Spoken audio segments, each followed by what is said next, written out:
সুপ্রভাত বন্ধুরা। কারণে অকারণে ব্লগের আমি শিপ্রা বলছি। মর্নিং ওয়াকে বেরিয়ে পড়েছি। তোমরা সবাই কেমন আছো গো? আমি আছি ঠিকঠাক। এই কয়েকদিন বৃষ্টি ঝড় হলো 19শে জ্যৈষ্ঠ, বাবা লোকনাথের মৃত্যুদিনে। সেই দিন তারপরে 2-3 দিন মোটামুটি ভালোই ঠান্ডা ঠান্ডা মর্নিংটা কেটেছে। এখন আবার যেইকে সেই প্রচণ্ড গরম, আর হিউমিডিটি এতটাই বেশি, প্রচুর ঘাম হচ্ছে। আর ঘাম হওয়াতে কী হচ্ছে বলো তো, ক্লান্ত হয়ে যাচ্ছে। এই কালকে শরীরটা ঠিক ফিট ছিল না, আর রান্নারও চাপ ছিল, যার জন্য কালকে আর মর্নিং ওয়াকে বেরোয়নি।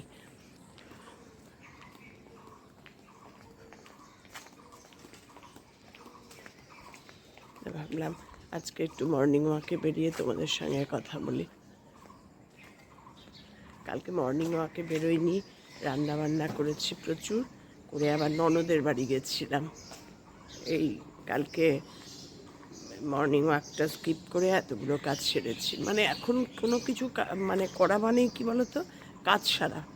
একটা দায়িত্ব, এটা পৌঁছতে হবে। একদম যদি আউট অফ সাইট হয়ে যাই বাড়ির বাইরে, তাহলে আলাদা। কর্তা এখন মেয়ের বাড়ি ঢুকলো এই জাস্ট। আমি একটু হাঁটি, আর দিনটা শুরু করলাম তোমাদের সঙ্গে। আজকে আর বাজার টাজার কিচ্ছু নেই, হেঁটেই বাড়ি যাব।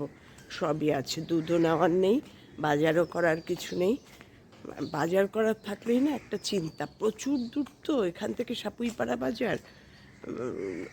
সেই জন্য রামলাল বাজার এত সকালে মানে বসে না, বাইরে কয়েকটা বসে, কিন্তু বাজার ভেতরটা খোলে না ভালো, যার জন্য সাপুইপাড়া থেকেই কিনি। আর সাপুইপাড়া বাজারটা অনেকটা দূর, শীতকালে মালুম হয় না। ঠিক আছে, তোমাদের সঙ্গে অনেকক্ষণ গল্প করে ফেললাম, এবার একটু হাঁটি। আমি গল্প করতে করতে মাঝে মাঝে একটু আমাকেও দেখা দিই, তাহলে ভাববে শিপ্রা কোথায় গেল, কিংবা শিপ্রাদি কোথায় গেল, কিংবা শিপ্রা আন্টি কোথায় গেল। এই নেপালে গিয়ে আমার এত লাভলি লেগেছে না, অনেকগুলো ছোট ছোট বাচ্চা গেছিল, মানে কারোর নাতি, কারোর মেয়ে, ছোট মেয়ে, মানে আমাদের বয়স্করাও যেরকম গেছিলো, অল্প বয়সীরাও গেছিলো। ওখানে গিয়ে খুব প্রাণ ভরে শিপ্রা দিদা শুনে এসেছি। আমার খুব ভাল লাগে গো। যাক, আর সবাই খুব ভালোবাসে, মানে মানুষের ভালোবাসাটা খুব পাই। যেমন মনোকামনা মন্দিরে গিয়ে 4 জন করে রোপওয়েতে সবাই নিজের দিদা, নিজের মাকে ছেড়ে শিপ্রা দিদার সঙ্গে যাব। এটাই পাওনা আমার লাইফের। ঠিক আছে, অনেকক্ষণ গল্প করে ফেললাম, আর এই কর্তা এসে গেছে। এবার হাঁটতে যাই। কর্তার বেশিক্ষণ লাগে না, ওই লকগুলো খুলতেই যা টাইম লাগে। আজ আমি তোমাদের একটা জিনিস দেখাবো। জিনিস কি বলো তো, এটা স্নানে যাওয়ার আগে এখন বাটবো, বেটে মেখে স্নানে যাব। মেখে এই মিনিট 15-20 রাখবো, রেখে তারপরে স্নানে যাব। এটা কি?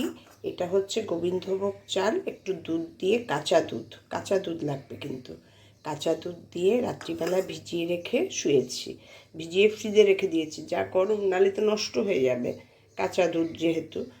ফ্রিজে রেখে দিয়েছিলাম, এখন মর্নিং ওয়াক করে এসে ফ্রিজ থেকে আগে বের করলাম, কারণ ফ্রিজের এই ঠান্ডাটা তো মাখবো না, যার মোটামুটি একটু ঠান্ডা লেগেছে, শরীরটা খুব উইকও, কিন্তু যেহেতু ভিজিয়ে রেখেছি মাখবো ভেবেছি। আর এত ভালো না, এটা মেখে 15-20 মিনিট রেখে তারপরে স্নান করে মুখটা মনে হচ্ছে নরম তুলতুলে, এত সুন্দর হয়ে যায়, আর পরিষ্কারও হয়। চাল আছে, গোবিন্দভোগ চাল, বাটবো, বেটে 2 ফোঁটা মধু দিয়ে মিশিয়ে মাখবো।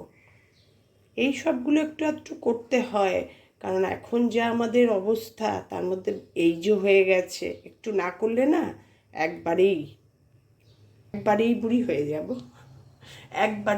হয়ে যাব। এই সবগুলো করাতে স্কিনটা মধ্যে খুব একটা এখনও বলিরেখা, যেটাকে ডার্ক সার্কেল বলে তোমরা, সেই জিনিস এখনও সেইভাবে আসেনি। হতে তোরও তো 60, এই অক্টোবরেই আমার 60 হবে। মোটামুটি তার মধ্যে মোটামুটি ঠিকঠাকই আছে, খুব একটা হয়নি। যেটুকু হওয়ার সেটুকু তো হবেই, বয়স, তারপরে এত তো আগে করিনি, মেয়েদের নিয়ে দৌড়বো না এইসব করবো। রিসেন্ট এই 10 বছর ধরেই এইসব একটু স্কিন কেয়ারটা করছে। আর ছোটোবেলায় মা করিয়েছে খুব, তখন তো বুঝতাম না, মা যেটুকু করানোর মা করিয়েছেন খুব। এই জন্য ভাবলাম তোমাদের এটা একটু দেখ। এটা এখন বেটে তারপরে স্নানে যাওয়ার আগে মাখবো, মেখে স্নান করে আসবো। তোমরা এই জিনিসটা করতে পারো, ভীষণ ভালো, ভীষণ ভালো। এখন মিড ডে, আমাদের ফ্রুটস খাওয়ার টাইম। এই ফ্রুটস কাটলাম। এই ফ্রুটসটা না খেলে কী হয় বলো তো, বেড়াতে গেলে টেলে এটা তো এইভাবে খাওয়া হয় না, তখন একটা বিভৎস খিদে পায়, গলা শুকিয়ে আসে, এই সব হতে থাকে। সন্ধ্যেবেলায় সব বিছানার, সব বলতে কি, একতলার এই ছোটো খাটের আর দোতলার ছোটো মেয়ের ঘরের খাটের সব চাদর টাদরগুলো পাল্টালাম। কালকে সকালে উঠেই আগে মেশিন চালাবো। আজকে দুপুরবেলা খাওয়া দাওয়ার পর অনেক কাজ করেছি, সমস্ত পাপোশগুলো ধুয়েছি, ধুয়ে ছাদে মেলে এসছি গিয়ে। এই কাজগুলো না করলে না, মানে মাসে একবার করে করি তো, মানে অস্থির লাগছে, বিরক্ত লাগছে। বেরিয়ে এসে এতদিন পর্যন্ত শরীরে দিচ্ছিল না, তার মধ্যে গরমের তাণ্ডব। এইগুলো সব পাল্টালাম। নিচের ঘর আর এই ঘরের, মেয়ের পড়ার ঘরের চাদরটা পাল্টালাম, বালিশের ওয়ার টোয়ার সব কাল সকালে সব ধোয়া আছে। আর সব পাপোশগুলো ধুয়ে দিয়েছি, দেখি এখন শুকিয়েছে নাকি।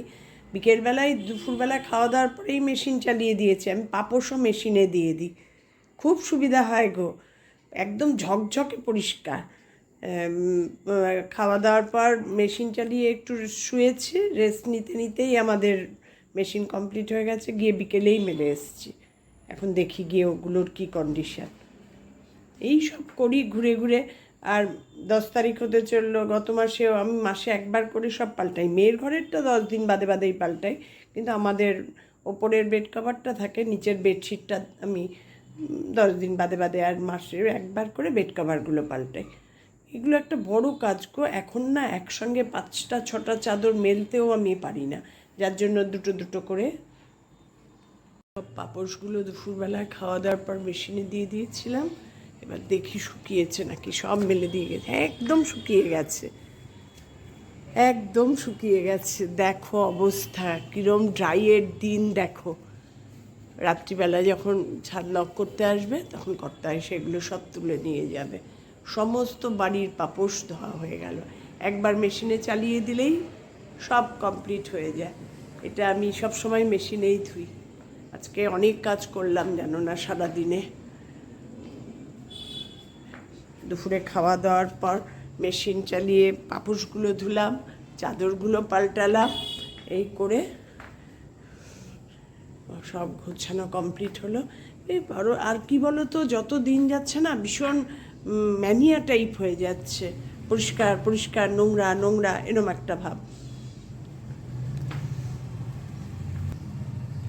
আজকের দিনটা শেষ করলাম, টাটা।